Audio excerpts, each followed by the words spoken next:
பெற்றோர்கள் செய்யக்கூடாத 10 விஷயங்கள். முதல் விஷயம், குறைத்து மதிப்பிடுதல்.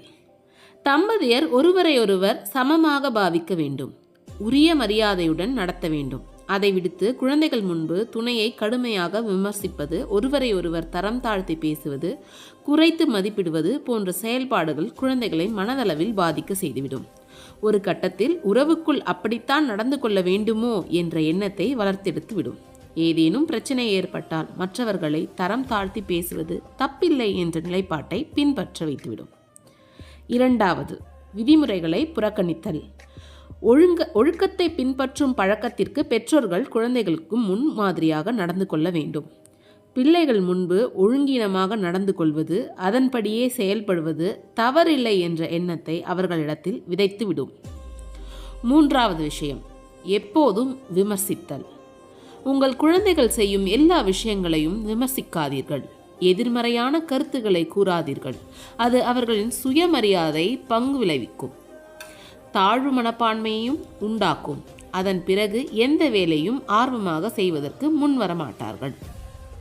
நான்காவது விஷயம், இணையத்தில் உலவுதல். வீட்டில் குழந்தைகளுடன் போதிய நேரத்தை செலவிடாமல் செல்போனில் பொழுதை போக்குவது, சமூக வலைத்தளங்களில் உலவுவது மோசமான முன்மாதிரியாக அமையும். குழந்தைகளும் அதனை பின்பற்ற தொடங்கி விடுவார்கள். அதனை தவறு என்று சுட்டிக்காட்டும் பட்சத்தில் பெற்றோர்களும் அவ்வாறு தான் நடந்து கொள்கிறார்கள், நம்மை ஏன் விமர்சிக்கிறார்கள் என்று கேள்வி கேட்கும் மனோபாவம் அவர்களிடத்தில் மேலோங்கிவிடும். ஐந்தாவது விஷயம், மோசமான நிதிநிலையை கையாளுதல். குடும்பத்தின் வரவு செலவு குறித்து குழந்தைகள் முன்பு விவாதிக்கலாம். நிதி பற்றாக்குறை குறித்து, வீண் செலவுகள் குறித்தும் ஆலோசிக்கலாம். ஆனால் நிதி தட்டுப்பாட்டுக்கு ஒருவரையொருவர் குறை சொல்லி குழந்தைகள் முன்னிலையில் சண்டை போடக்கூடாது. அது குழந்தைகளின் மன ரீதியாக பாதிக்கும். அத்தியாவசிய தேவைகளுக்கு கூட பெற்றோரிடம் பணம் கேட்பதற்கு குழந்தைகள் தயங்கும் நிலைமையை உருவாக்கிவிடும். ஆறாவது விஷயம், மோதல் அல்லது சண்டை. தம்பதியர் குழந்தைகள் முன்பாக கடுமையாக வாக்குவாதங்கள் செய்வது, ஆக்ரோஷமாக சண்டையிடுவது குழந்தைகளை கவலையில் ஆழ்த்தும், தம்மை பாதுகாப்பற்றதாகவும் உணர வைக்கும்.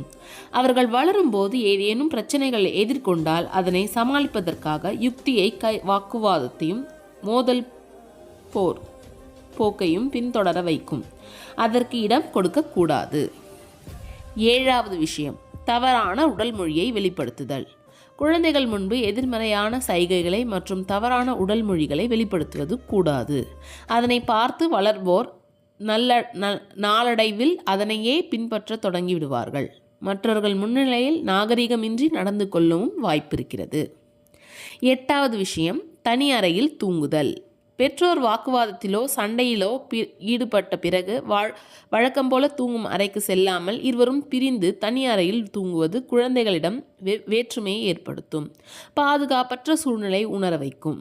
பெற்றோருக்கிடையே பிரிவினை ஏற்பட்டுவிட்டது, இனி முன்பு போல் சகஜமாக பேச மாட்டார்கள், எதற்கெடுத்தாலும் நம் மீது எரிச்சலை வெளிப்படுத்துவார்கள் என்ற எண்ணத்தை ஏற்படுத்திவிடும்.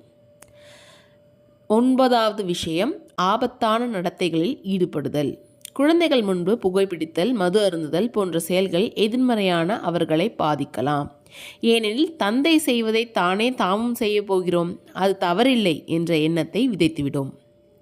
10வது விஷயம், உறவுகளை பற்றி பேசுதல்.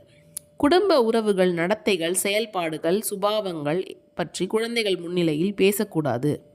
ஏதேனும் ஒரு உறவை பற்றி விமர்சித்து பேசும் பட்சத்தில் அந்த உறவு மீது குழந்தைகள் அதிருப்தி மேலிடும். அவரை நேரில் சந்திக்கும் போது இயல்பாக பேச முன் வரமாட்டார்கள். அவரை பற்றி தவறான அபிப்பிராயமே குழந்தைகளிடத்தில் உருவாகும். ஆகையால் பெற்றோர்கள் அனைவரும் இந்த 10 விஷயத்தில் ஞாபகம் வைத்துக்கொண்டு அதை குழந்தைகள் முன்பு செய்யாமல் இருப்பது குழந்தையின் வளர்ச்சிக்கு நல்லது. நன்றி.